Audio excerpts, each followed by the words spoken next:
This video is going to show how to replace the toggle bolts if your toilet seat has become loose and wobbly.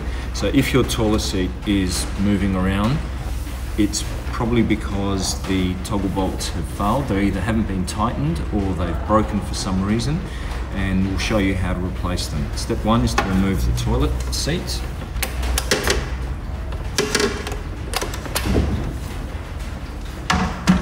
Remove the caps to expose the plates. We then undo the plates.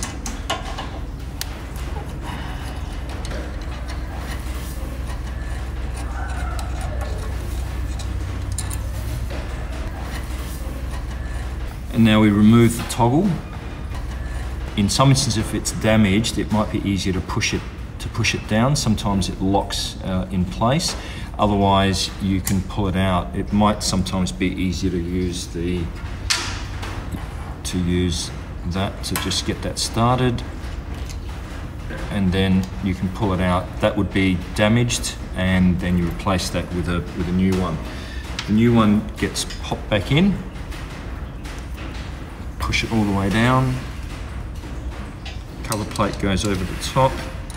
Screw it back in. Now you'll notice that I'm using a screwdriver, a hand screwdriver. That's because if you use a power drill set to too high a torque, you will actually rip the threads apart, and then the unit won't actually be able to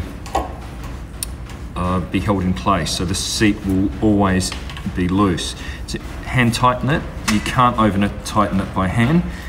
Go as hard as you can, and then replace the covers. You might need to readjust the exact positioning of the pin depending upon your seat. Each of them is slightly different. And replace the seat. And nice and tight.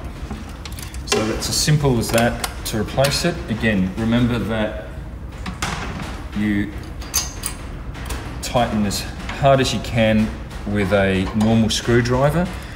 You do not, under any circumstances, use a power drill, otherwise you are most likely going to rip the thread, and that's probably what caused the reason for changing it in the first place. Thank you.